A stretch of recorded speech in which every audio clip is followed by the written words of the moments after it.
At 2:03 a.m., Amelia Rowan realized she might be following either a criminal or the only truly good man left in her entire company into the mouth of a snow-drowned night that showed no mercy to the weak. The wind clawed at her coat as she slipped through the service exit of Hawthorne Tech Tower, its steel frame shivering with every gust. Ahead, a lone figure moved through the swirling white like a stubborn flame refusing to die. Noah Ellis, the janitor with the frayed jacket, the quiet eyes, the man whose monthly salary barely matched her parking fees. Tonight he was walking fast. Too fast. Minutes earlier, he had used his access card to slip into a restricted engineering wing no one had any reason to enter at that hour.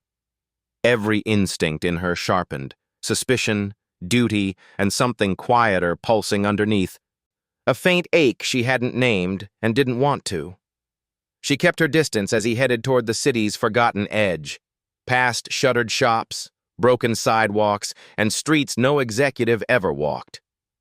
Snow fell in merciless sheets, washing everything in a pale, unforgiving glow. Noah never looked back. He walked as if someone's life depended on it. She didn't call out, didn't challenge him. She wanted the truth first, raw, undeniable, before he could reach for excuses. He turned down a deserted road toward a hulking, crumbling silhouette barely visible through the storm. The abandoned Rosedale home for the elderly, condemned years ago, forgotten by everyone except the city inspector who had signed its death sentence. Yet a faint light flickered in one cracked, ice-rimmed window. Amelia's heart tightened. No one lived here. No one should. But Noah pushed the gate open like a man entering his own front yard. She approached more slowly, breath trembling, snow melting on her lashes. The door was half broken, its hinges drooping like old shoulders. She pressed her palm to the wood and pushed. Warmth spilled across her face.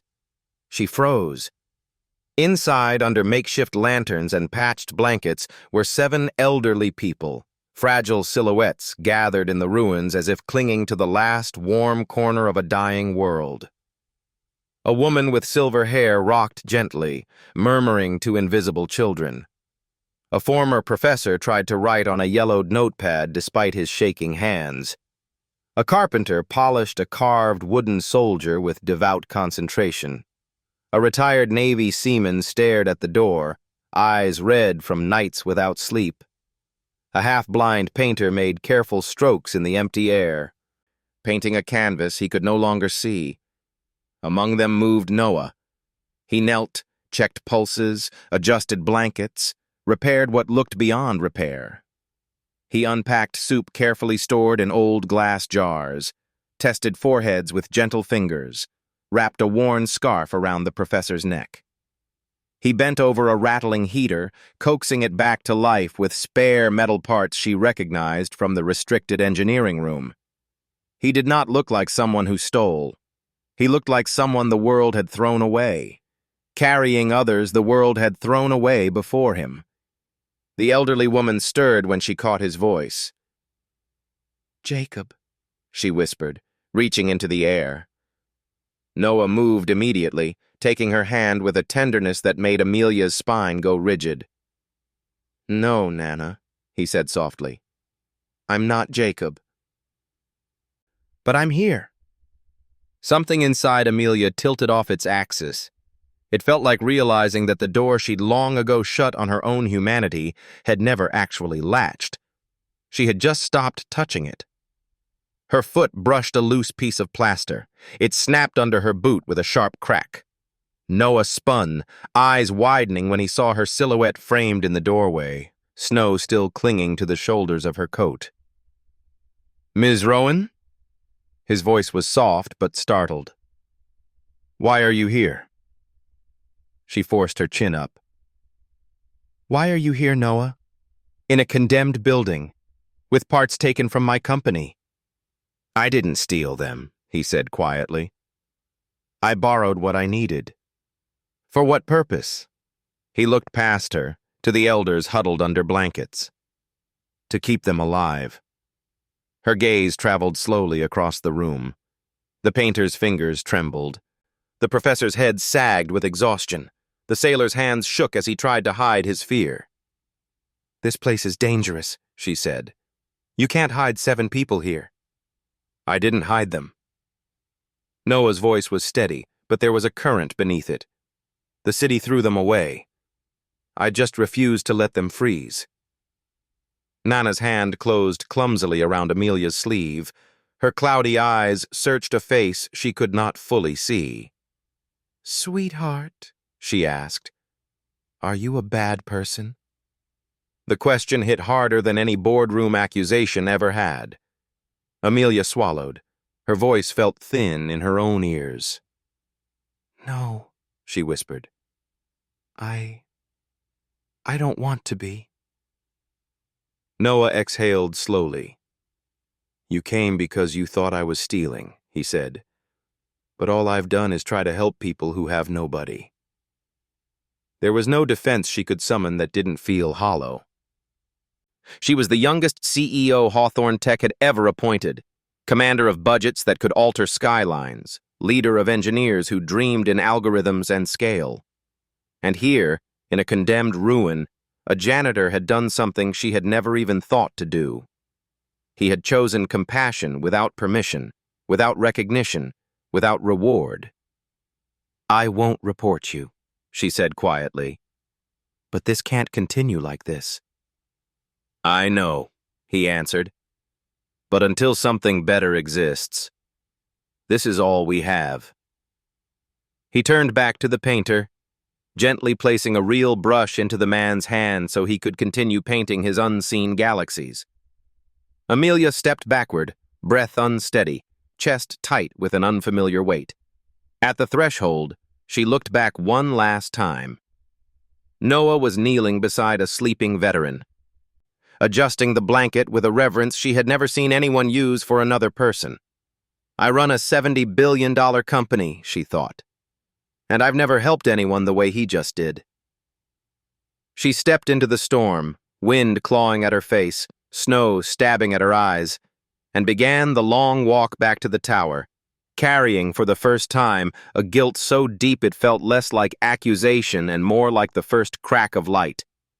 By sunrise, Amelia Rowan's world, the world she had built from discipline, perfection, and reputation, was already unraveling. She felt it before she saw it, like a pressure shift in the air. She had barely slept. Every time she closed her eyes, she heard Nana's trembling voice. "Sweetheart, are you a bad person?" It haunted her more than any earnings call, more than any hostile email from investors. At 6:59 a.m., she stepped into the lobby of Hawthorne Tech Tower expecting order. Instead, she found a strange, disoriented quiet. The digital screens were dead. Turnstiles were frozen. A security guard smacked his tablet in vain. "Systems are glitching, ma'am," he muttered. "Whole place feels off."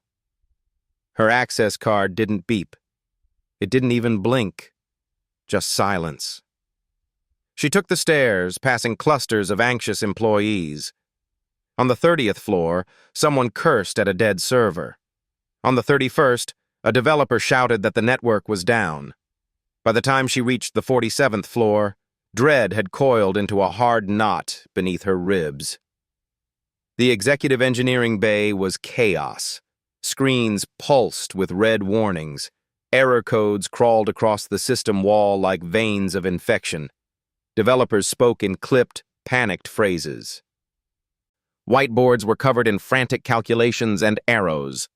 Oliver Kane, head of engineering, stood in the middle of the storm, eyes wild. "Shut down that node. No, not that one. Override the cooldown.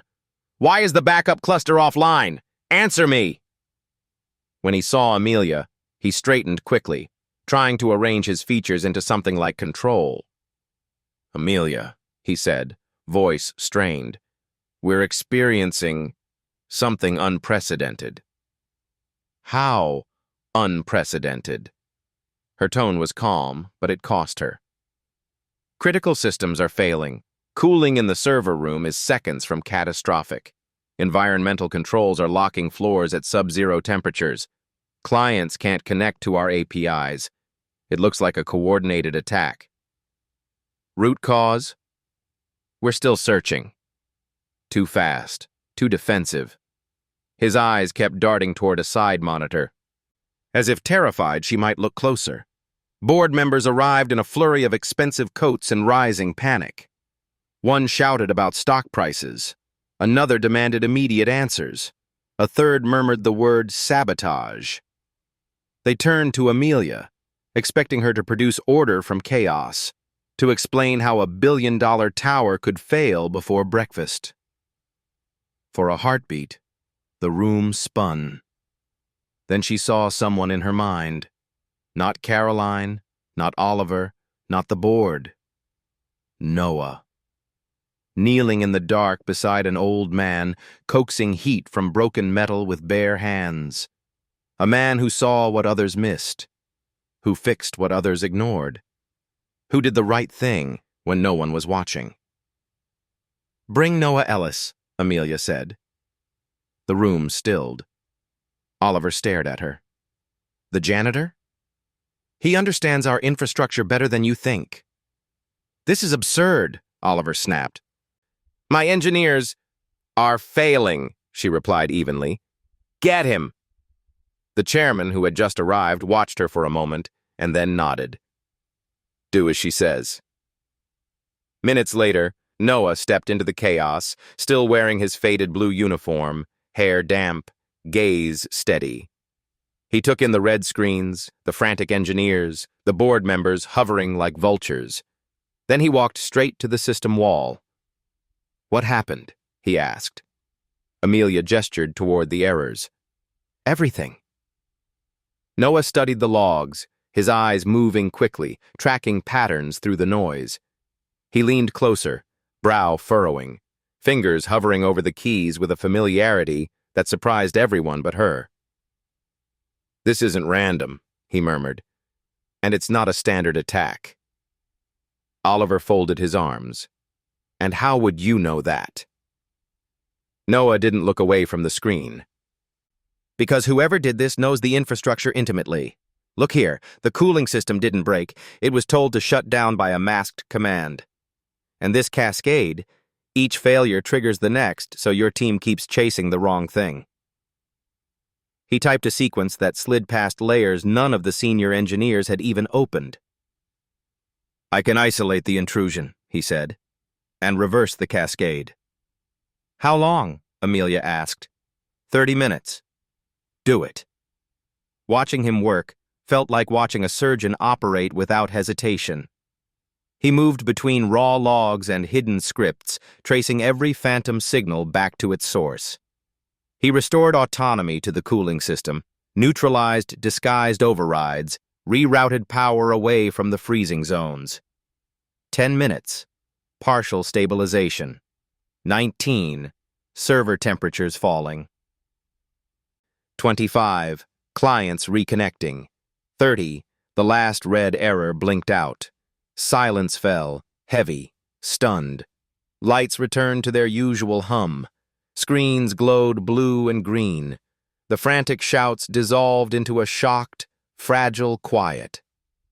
The chairman exhaled shakily. "My God, you just saved this company."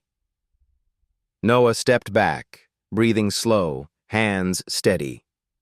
Amelia watched him, not as the CEO who signed his paycheck, not as the woman who had once followed him through snow in suspicion, but as someone watching a truth that refused to be hidden any longer. He wasn't lucky. He wasn't guessing. He was brilliant. "Can you see who triggered the first override?" she asked. He hesitated, then typed again. A name appeared in the logs. Oliver Kane. A cold ripple moved through the room. Oliver's face drained of color. "This is a setup," he blurted. "Someone is framing me." "The logs are clear," Noah said quietly. The board erupted. Whispers of sabotage, liability, insider threat. Oliver shouted that the data was fabricated. Amelia let the noise rise, crest, and then cut through it. "Enough," she said. The room fell silent. Her eyes never left Noah. He didn't look proud. He didn't look relieved. He only looked tired, in the way people do when they have carried knowledge too long without the authority to act on it. "Thank you," she said, a simple phrase carrying more weight than any bonus or title she had ever handed out. Noah nodded once. As the board launched into crisis containment, Amelia recognized a new truth settling in her chest with the weight of inevitability. Her company was crumbling from the inside. And the only person she truly trusted to help her rebuild it was the janitor she had once thought was a thief. The crisis ended, but the tower did not breathe easier. It simply held its breath. By late morning, the board had called another emergency session. Not to commend Noah, not to interrogate Oliver, to interrogate Noah. Amelia stood at the head of the long table, palms flat against polished wood, exhaustion carved carefully out of her posture. Her eyes remained sharp. She had spent the hours since the system recovery replaying every log Noah had exposed, every anomaly tying back to Oliver. The betrayal itself didn't surprise her. The arrogance did. Oliver arrived late, tie crooked, hair disheveled, panic sitting just behind his indignation. He dropped into his chair, the screech of metal on floor louder than anything anyone said. The chairman cleared his throat. "We're here to assess responsibility for this morning's events. Mr. Kane has claimed to have new evidence." Oliver stood, clutching a remote like a lifeline. "Yes," he said, "evidence that proves the so-called heroic rescue was nothing but a cover for the saboteur himself." The room tightened. He tapped the remote. Grainy footage flickered onto the wall, video from the restricted engineering wing. A blurred figure entered the room in a janitor's uniform. The timestamp read 1:58 a.m. "Ellis entered the lab minutes before the attack," Oliver said. "He had full access. He knew the system intimately. Who better to plant a cascade than the person who pretends to fix everything?" Amelia stared at the footage, then at Oliver. "That camera hasn't recorded in that resolution for months," she said coldly. "You pulled an old clip and faked the timestamp." "That's a serious accusation," Oliver snapped. "It's not an accusation. It's a technical fact." She nodded toward the door. "Send him in." Noah entered quietly. The room tensed. He stood beside her, hands behind his back, eyes steady despite the hostile attention.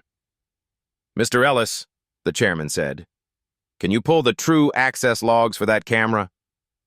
"Yes," Noah replied simply. He moved to the terminal, fingers flying across the keys. Within seconds, the real logs appeared, showing the camera offline at 1:58 a.m., the resolution mismatch, the altered metadata. Oliver's jaw tightened. "He could have hacked those!" Noah didn't respond to the insult. He scrolled further. "The cascade started at 2:11 a.m., he said evenly, triggered by an admin-level override. The same credentials were used 6 times this past week to disable internal safeguards. Each command bore the same signature, Oliver Kane.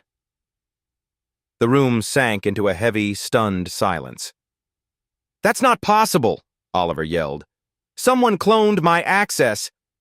"No," Amelia said. "Someone misused it. You." The chairman's voice grew grave. "Mr. Kane, you're suspended pending full investigation." Oliver's composure cracked. "You're all blind," he snarled. "I'm not your real problem. You have no idea who you're really dealing with." He was escorted out.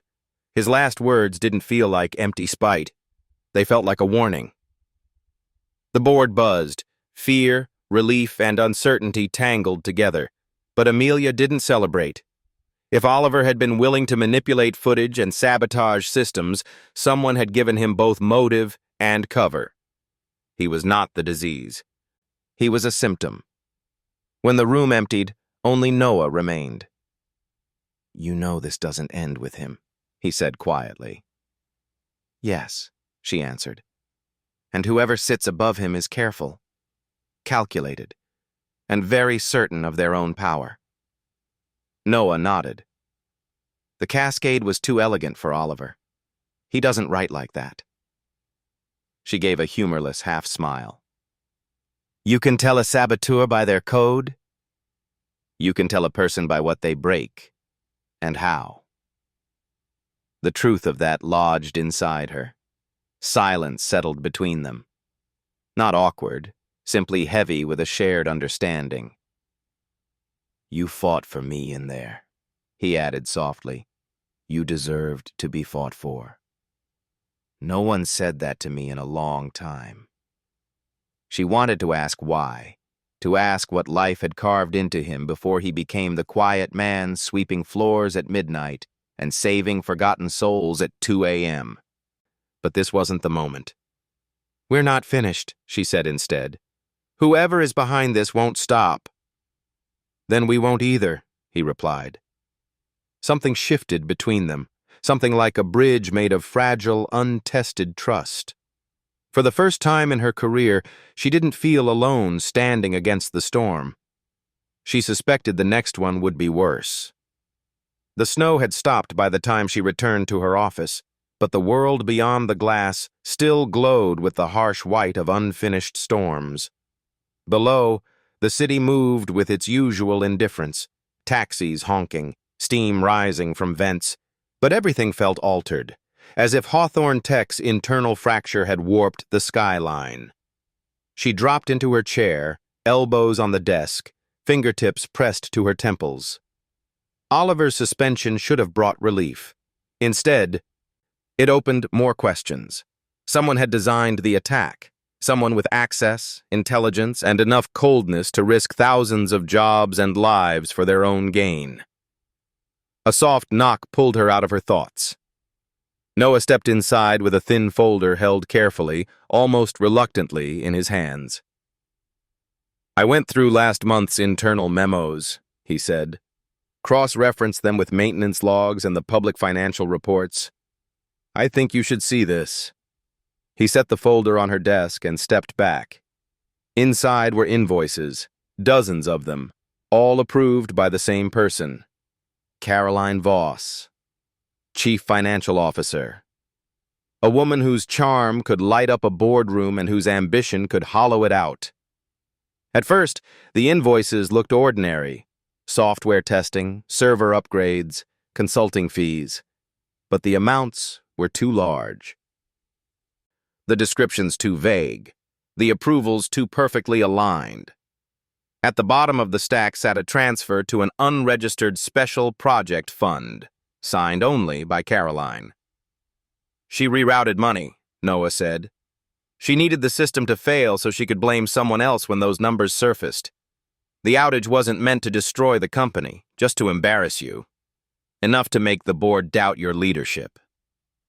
"And vote me out," Amelia murmured.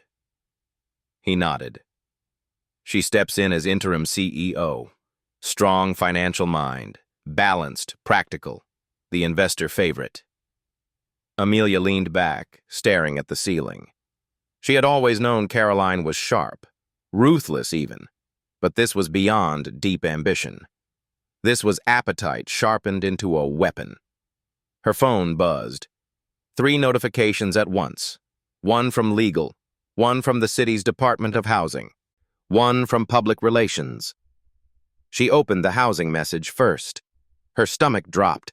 The abandoned Rosedale home had been flagged for emergency inspection, effective immediately. "Caroline leaked it," she said. "She wants the city to find the elders. She wants to tie it to me, to Hawthorne." "They'll remove them," Noah said quietly. "Ship them to overcrowded state facilities. Or worse, back to the streets." The thought hit her with physical force. No. Not the painter struggling to remember color. Not the professor still trying to teach imaginary students.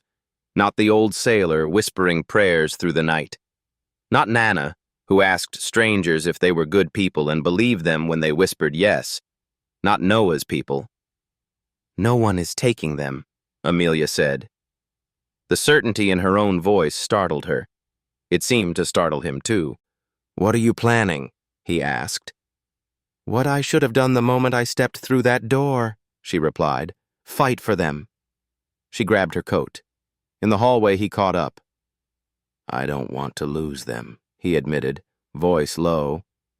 "Not again." She stopped, turned. He looked away, jaw clenched. There were whole histories in that silence, losses he hadn't spoken aloud, promises he'd made to people he couldn't save. "You won't," she said. "How can you know that?" "Because this time," she answered, "I'm standing with you." His breath stuttered. They drove across the city under a sky darkening toward snow. The abandoned home looked smaller in daylight, more fragile.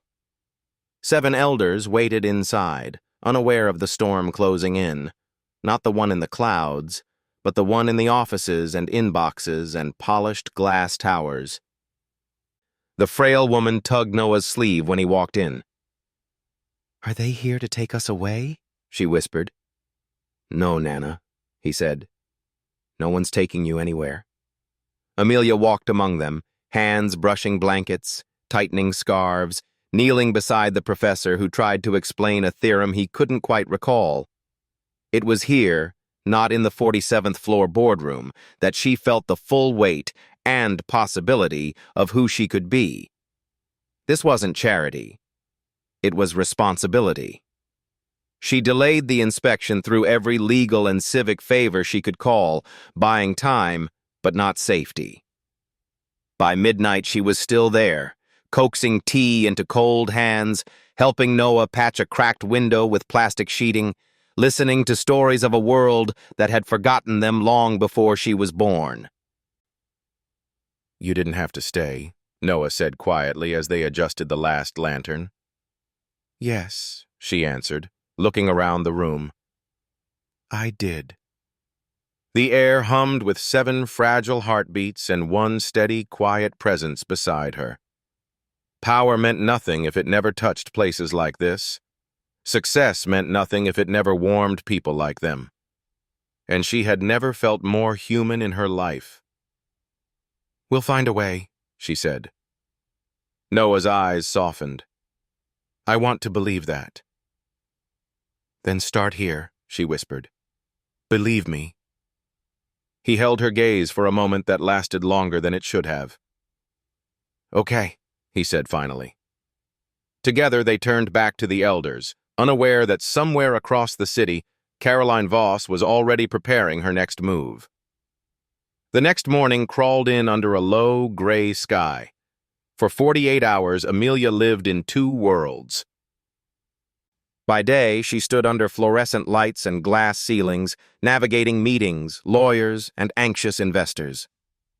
By night, she walked cracked hallways that smelled of dust and old lives, kneeling beside lanterns and shaking hands. In the tower, she felt hunted. In the ruins, she felt real. On the 3rd morning, the attack shifted. It no longer targeted code or cooling systems. It targeted her. At 7:13 a.m., legal notified her that an anonymous complaint had been filed with the city, accusing her of running an unlicensed elder care facility under hazardous conditions. At 7:26 a.m., the Financial Committee requested documentation for every off-books expense from the last 6 months. At 7:41 a.m., a journalist, one known for ruthless tech exposés, emailed asking for comment on allegations of CEO misconduct, funds misappropriation, and illegal shelters. All the arrows pointed in the same direction. Caroline. By noon, the board had called yet another emergency meeting. Amelia walked into the boardroom to find every seat filled. Some faces were tense. Others looked calculating. At the far end of the table sat Caroline, flawless, composed, her expression that of a woman deeply saddened by the burdens of leadership. "Let's begin," the chairman said. "Caroline requested this meeting." She rose gracefully, a stack of documents in hand. "What I bring today is not speculation," she said, her voice smooth as polished steel. "It is evidence." A slide appeared behind her. Unauthorized activities and leadership negligence. A motion to remove CEO Amelia Rowan. A cold murmur rippled through the room. "It pains me," Caroline continued, "to present this. But the truth must come before loyalty. Our CEO has used company resources to maintain an unregulated shelter in a condemned building. No safety standards, no licensing, enormous liability. She has exposed Hawthorne Tech to legal and moral disaster." She looked at Amelia with manufactured sorrow. "You hid people in a collapsing building, Amelia. You risked their lives, and our company's future." Amelia met her gaze. "You found them because you sent the inspectors there." Caroline did not flinch. "We cannot ignore illegal activity simply because it is wrapped in sentiment." She clicked to the next slide, a blurry image of Noah in a corridor. "Here is the man she protects," Caroline said. "A janitor seen accessing restricted areas hours before the sabotage.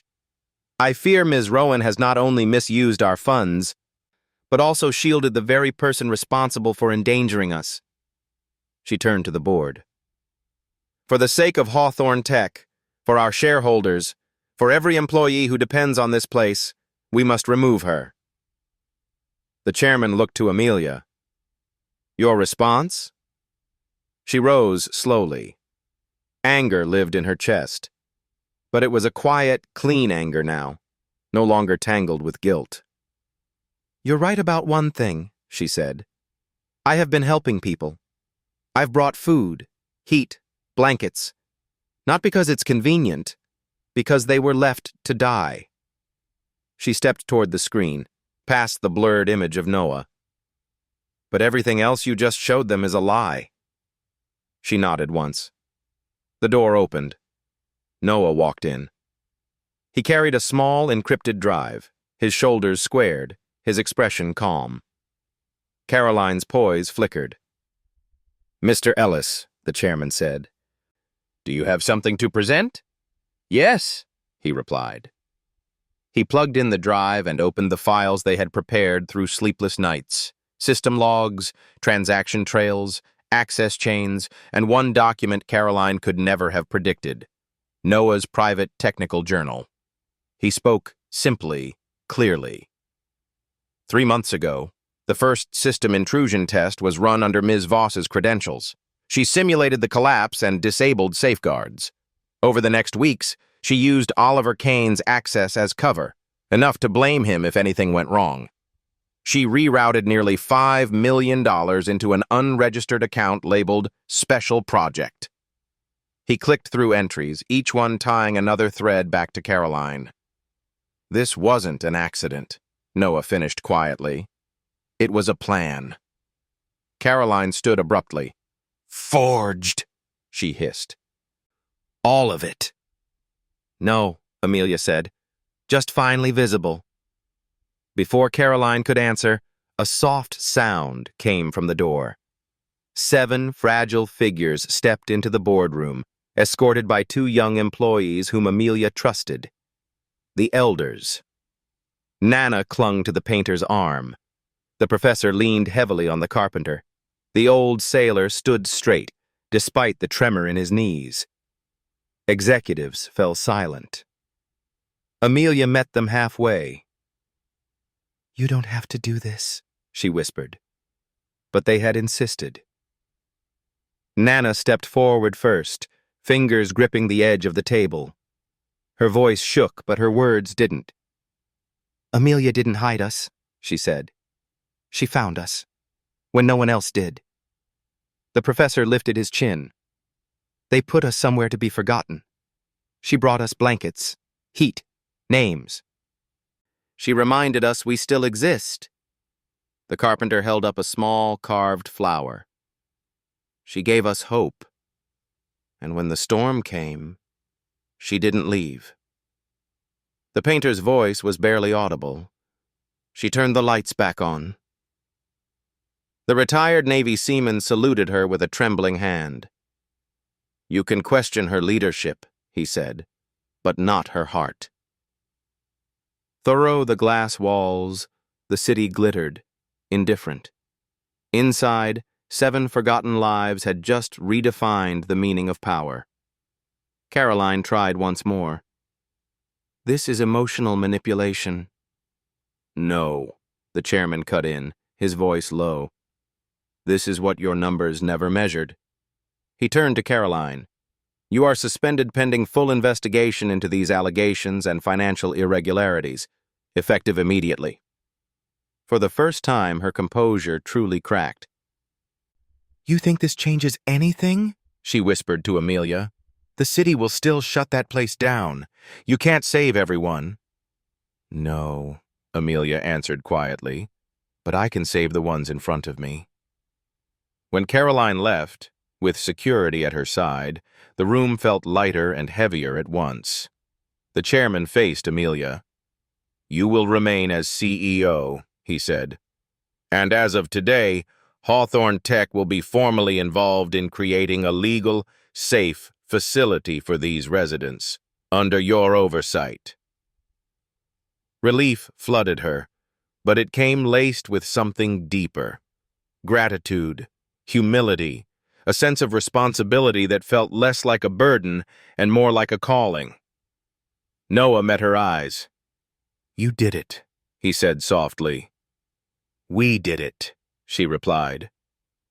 Behind them, the elders murmured to one another, bewildered to be standing in the center of a world that had never been designed for them.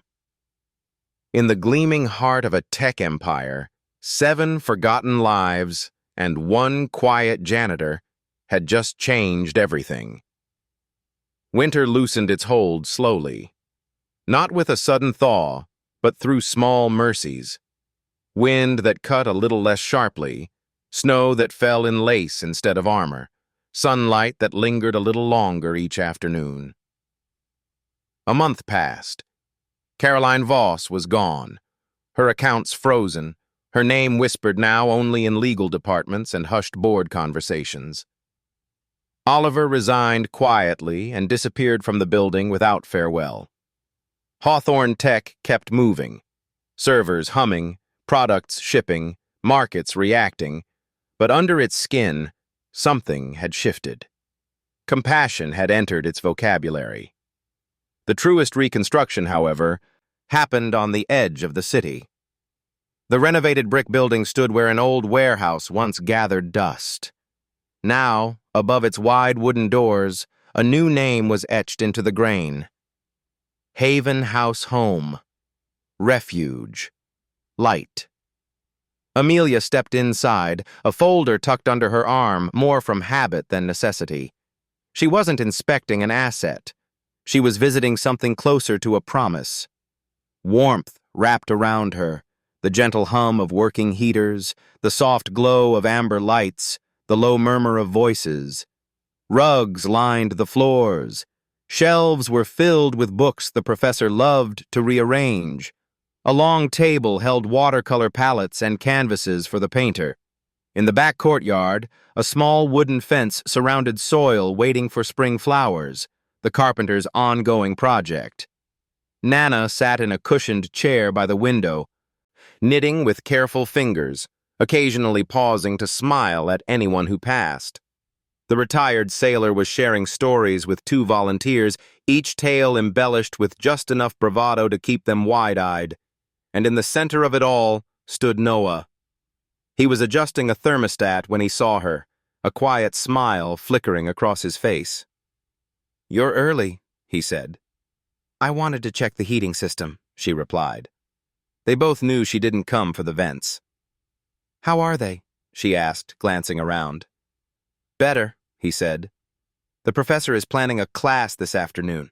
The painter says he remembers color more clearly here. The carpenter keeps talking about building birdhouses. Nana, he smiled. Nana says she's waiting for her snow angel. Amelia's throat tightened. I don't feel like an angel. You are to her, he said simply. To them. Silence settled for a moment. Not empty, but full. The professor shuffled over, clutching a notebook. Miss Amelia, I've written a new lesson, he announced proudly. She bent to see the page. The handwriting was shaky, but the title was clear. On how warmth moves through air and through people. It's about heat transfer, he said. I always liked heat. It reminds me that nothing warm truly disappears. It just moves, changes form, finds new places to live. He placed his hand over hers. Some people carry warmth with them, he added. You're one of them. Her eyes stung. Thank you, Professor, she whispered. He nodded, satisfied, and shuffled toward the bookshelf. When she straightened, she found Noah watching her with a look that made her heartbeat grow unsteady. What? She asked softly. I didn't know people like you existed, he said. She shook her head. I spent most of my life not being this person. You are now. No, she said gently. We are. This place doesn't exist without you. He looked away, a flush touching his cheekbones. I don't know what to do with that, he admitted. Being needed, being trusted, being seen. You'll learn, she said. I'm still afraid, he confessed, of losing it, losing them, losing this. So am I, she answered. He met her eyes again. In them she saw years of carrying things alone, regrets, losses, unspoken promises. You don't have to be afraid alone anymore, she said. He drew a slow breath, as if those words had opened a door he hadn't dared touch. I don't ever want to lose this, he said quietly. You won't, she answered. How can you promise that? Because this, she said, closing the distance between them just enough that she could see the faint color in his eyes, is the first thing I've chosen with my whole heart in years. His breath caught. And if we're going anywhere from here, she added, we go together. For a long moment they stood in that thin, bright silence, two people who had once existed on opposite sides of a polished lobby now sharing the same fragile ground. Together, he repeated, as if testing the word on his tongue. Outside, the winter sky was pale but clear. Light spilled in thin beams through the windows, catching dust and breath and the faint shimmer of something new. In the dining room, the elders began to gather for lunch. The painter pointed out the way the sun hit the frost on the glass, insisting it looked like painted light. The professor announced that equilibrium, thermal and otherwise, was finally restoring itself. Amelia laughed, the sound easy and unforced in a way it had not been for a very long time. Noah watched her, and in his eyes she saw something quieter than triumph and deeper than gratitude. She saw hope, not the loud, motivational kind, the small, stubborn kind that had pushed him to carry heaters into a condemned building and keep 7 forgotten people alive in the cold, the kind that had led her out into the snow after him, the kind that had built Haven House. Power, she understood now, wasn't about how high you sat, but how low you were willing to bend to lift someone else. Success wasn't measured in stock prices, but in the warmth around a table where no one was alone. She stepped into the main hall. Noah walked beside her.